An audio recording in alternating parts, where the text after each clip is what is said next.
Hey everyone, today we're going to compare two of the most popular closed-cell foam sleeping pads on the market. The Thermarest Lite and the NEMO Switchback.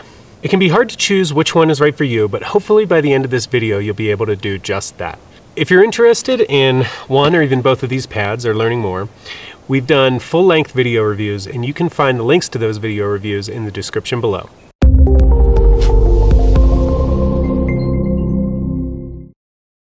If you're new to the channel, my name's Ben, and I'm part of the team here at the Adventure Junkies, where we help people like you choose the right gear to get outdoors.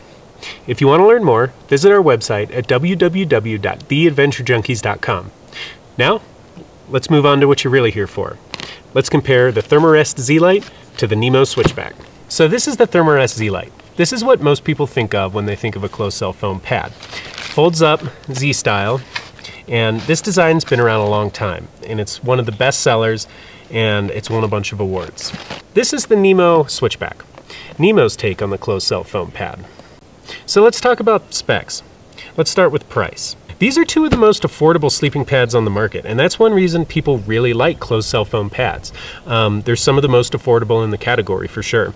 The Z-Lite you can pick up for $44.95, while the NEMO Switchback will set you back $10 more at $54.95.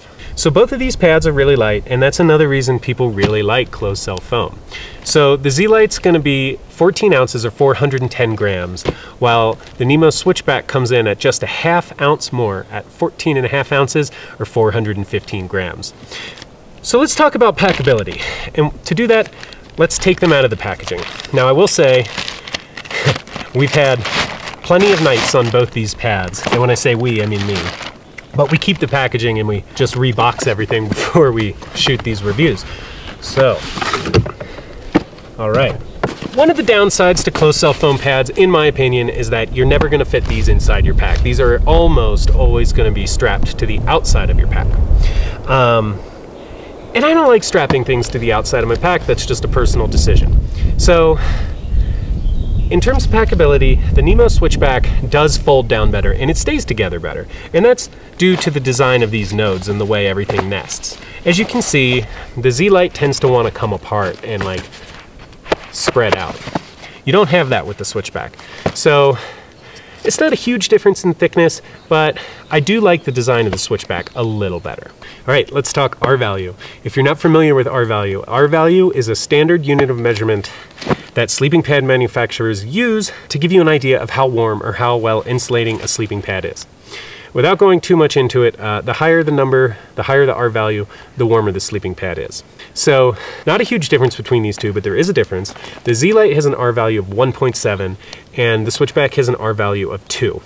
Now, I consider both of these pads to be warm weather pads with an R value that low. If you're a really warm sleeper, don't get me wrong, you could definitely use these in colder weather. I'm just saying, in general, I consider these warm weather pads because of their low R value. So, for dimensions, although the packed dimension is different, the expanded dimension's the same. The Z-Lite only comes in one size, the NEMO Switchback comes in the regular size, and they also comes in a short size. These are, well, this is the regular size of the Switchback, this is the only size of the Z-Lite, and they're the same size. 72 inches or 183 centimeters long, 20 inches or 51 centimeters wide, and they are rectangular in shape. Material and quality, similar. Closed-cell foam, they're both made of closed-cell foam. I will say they do feel a little different, and you'll notice this metallic side on the NEMO Switchback. Now that's to help boost the R value and help boost warmth, but it's slippery, surprisingly slippery. So that's something to keep in mind. I'm rarely backpacking and sleeping on a perfectly flat like tent pad. So this does tend to slide around a bit. But other than that, both of these pads are going to be virtually indestructible. Closed-cell foam lasts forever. That's why it's a favorite of thru hikers and people who really put their gear through the ringer. If you're enjoying this video, please make sure to like and share it so more people like you can find it. All right, so let's talk about comfort. Again, not a huge difference between these two pads in terms of comfort. The Z-Lite is 3/4 of an inch thick or 2 centimeters thick, while the Switchback is 9/10 of an inch thick or 2.3 centimeters thick. So not a big difference in terms of thickness, but it does actually make a difference. I find the NEMO Switchback to be slightly more comfortable than the Z-Lite. It just seems to protect me from the ground a little better. Not a huge difference, but there is definitely a difference there in terms of comfort. In terms of feel of material and overall noise, both pads are extremely quiet. They feel the same. They sound the same. To set them up, I mean, that's what you do. To pack them up, you know, you just fold them up. Both of them function the same that way. Now, warmth. We did talk about R value already. We like to talk about warmth a little separate from R value since they are technically two different things.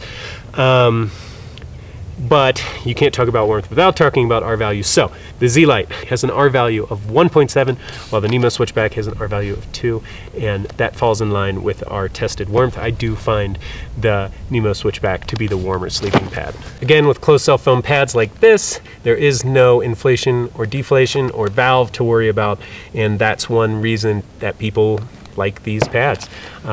Very little to worry about. So just to kind of wrap things up and bring everything full circle with the Thermarest Z-Lite and the NEMO Switchback. These are two of the most affordable sleeping pads on the market, and we love that about them.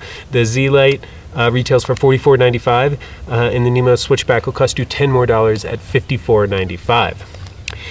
If weight is a concern of yours, these are almost the same. The Thermarest Z-Lite weighs 14 ounces or 410 grams, while the NEMO Switchback weighs 14.5 ounces or 415 grams. Let's talk about comfort, because comfort is important. We found the NEMO Switchback to be slightly more comfortable than the Z-Lite. Both, for closed cell foam pads, I think they're both kind of comfortable, more comfortable than I would have expected for something so thin. It'll definitely do. I definitely still felt the ground, but still pretty comfortable.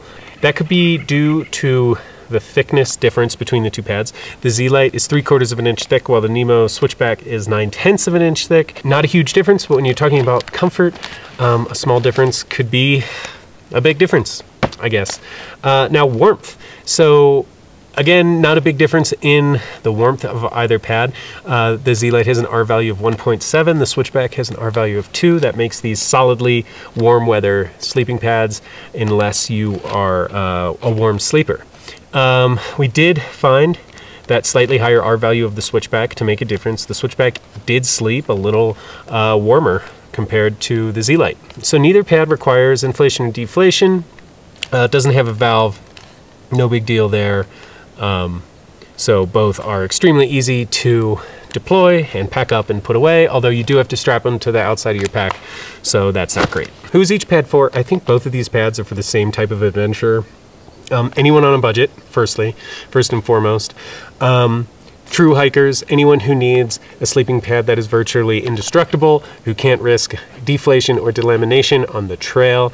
Mountaineers, climbers, anyone sleeping on rock who doesn't want to risk a deflation. This would also be good as an added R value to a sleeping pad you already have. So if you are a cold sleeper, you could buy one of these and put this under an inflatable pad to boost the R value. People do that in the winter. That's another really good use for these pads. Hopefully you enjoyed our comparison video with the Thermarest Z-Lite and the NEMO Switchback. If you did, please like and share so more people like you can find it, and we'll see you out there. Happy hiking. Hey everyone, I hope you enjoyed the video. If you don't know what gear to bring hiking, or maybe you've just wasted money on the wrong gear in the past, then you definitely need to get a copy of this book. It's called The Beginner's Guide to Hiking Gear, and we've created it with the total beginner in mind. It'll help you learn what gear you need versus what gear is just nice to have versus what gear you don't need. It covers everything you need to know, including how to choose each item and specific product recommendations based on your budget, gender, hiking destination, and more. You can pick it up on Amazon, and it's available in paperback and for the Kindle. Check out the link in the description below. Happy hiking!